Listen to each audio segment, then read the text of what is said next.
34. How to ensure FLS while working with Lightning component. Answer. FLS and CRUD are not automatically enforced in the Lightning component whenever any object is referenced in the Apex controller, and the component will display the fields and records for which the users do not have access.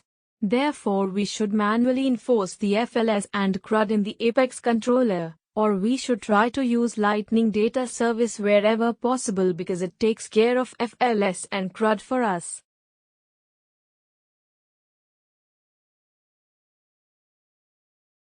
www.salesforce.com +91,939 crore 39,34,143